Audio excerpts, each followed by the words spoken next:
Hey guys, welcome back. This is George, and my last video was a little bit too long ago. I got busy with work and just didn't get a chance to be able to push out another video for you guys. Then during that time, Houdini 21 came out, and I was in the middle of a trip in South Korea, which was an amazing trip. I encourage you guys to take some time off and enjoy the world around you, whether it's local or international. You guys definitely need some time off. I definitely needed some time off. And yeah, I was able to reset and come back to you guys a little bit sharper. And yeah, the updates that I want to go over today are basically the new updates for Houdini 21 with JO tools. There were some things that changed with Houdini and Python. I had to convert some of the files from Python 2 to Python 6. So now that's completely updated for you guys.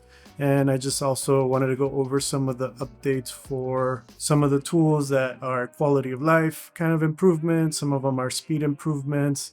And yeah, let's get to it and let me show you what that's all about. And here we are with the asset browser, and we got speed improvements. So when we switch tabs, we don't have it loading, reloading every single time. Another thing too here to note is that we got the directories in red, and when it's not connected or it doesn't recognize the directory, it's gonna flag as red. And as well as when we look through it through the library here, we can see that it's grayed out and we have no option to select it. All right. Then the other thing is the detect sequences. So if you have image sequences that are for animation, it'll actually just show one and in a self-contained file. So for example, these clouds files are labeled correctly with increments. So if I put detect sequences, which they're not, but just so you can see as an example, it'll collect them in one. So you don't have to see all those images loading up. If you have hundreds of images, you don't want that. You just kind of want to see which are the separate animations. All right. The other thing too, I'm not sure if it was in the latest update, but we have also show favorites. So right now, these are favored. So you can see the ones that are favored are with the stars, and we can just right click, remove from favorites, or right click, add favorites. And then with the checkbox, we'll just show those. All right, so the next one is the project manager. The project manager now has a little small loading bar, so it comes out a little green right before it loads.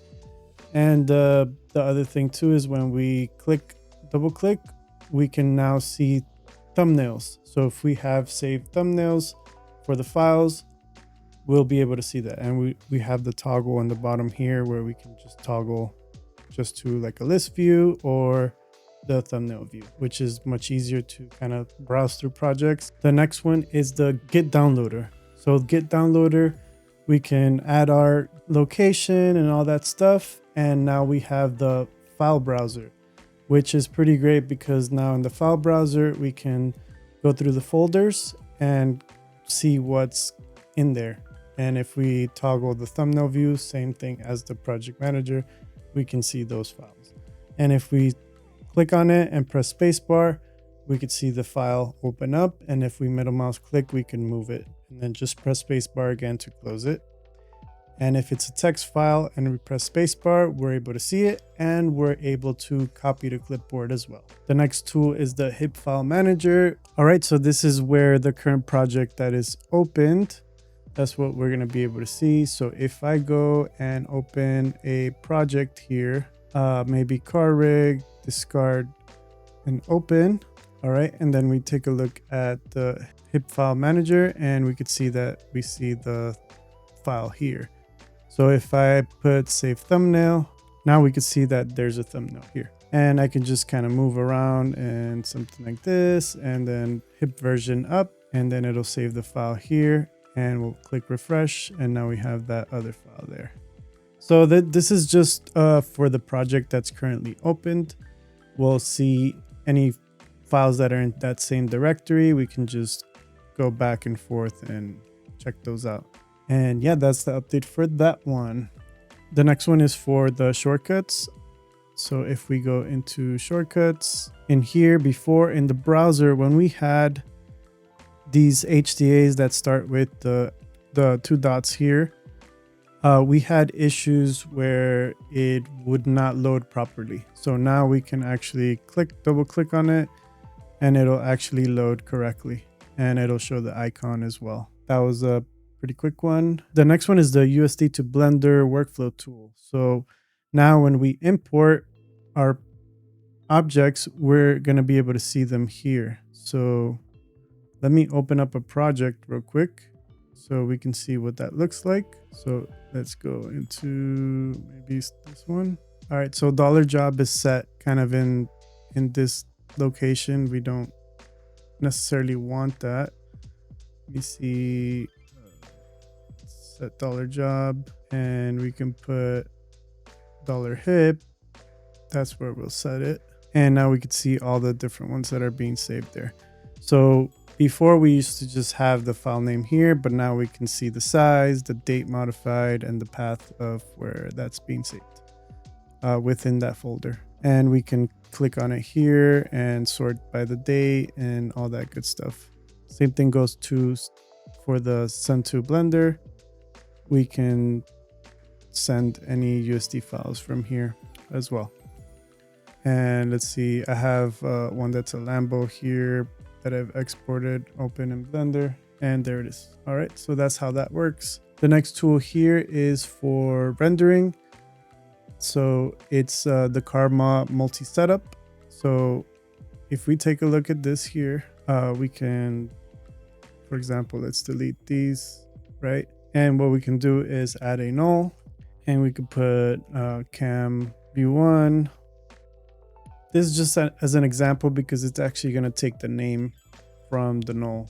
All right, so originally what we'll do is we'll grab this here and we'll name it watch view, and we'll do a sublayer, and we'll get this going on here. That's kind of the initial setup with the regular Karma to USD. So we get the Karma render settings node and a USD ROP, where then we could save it and send it to deadline. And then this is just to kind of double check to make sure that this is just a linker, basically, just to check that the export got exported correctly. All right, so what the multi setup does is that we can now select all the nulls here and click on the setup and name it watch, and now all of them are created under each one with the corresponding name of that selected node. So view 3, view 2, view 1. So that's what that setup does. Then the next thing is the Playblast tool. Now the Playblast tool has the ability to save presets. So we'll just go into custom, and we'll put in the custom here, we'll put maybe 512 by 512, just so you could see. Save preset. We'll name this as 512 by 512 custom preset, and that's successfully saved. It also saves the frame rate as well. And now we could see here all the way at the bottom, we could see 512 by 512 custom preset and 30 frames a second. All right, perfect. And if we manage presets, we can then select the ones we don't want no more and delete them, or view details, etc., etc. Pretty good. The next one is the cam/karma res changer. So if we click here, for example, we take a look at this angle here, we can go into the render res changer, and as long as we have the Karma render settings node selected, we can then change the resolution from there, and then as well as create new presets. So we can type in the preset, type in the width and height, and we could apply it, or we could save as preset, and we can edit the current preset, etc. All right, and then the last one is it's for the notes, the take note. So the take note now has instead of instead of 2 tabs, it's gonna have 3, and the list notes is saved in a different way where we save it as a list.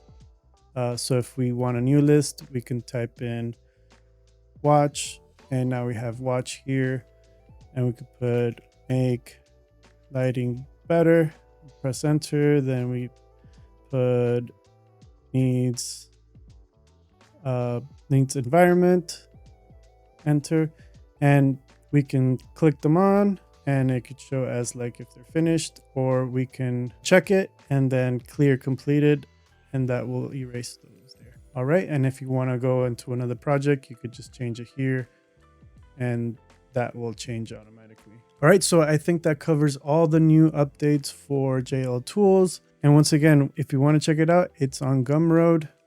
I'll leave a link in the description so you can check it out. All right, guys, thanks again for watching, and I'll see you guys soon.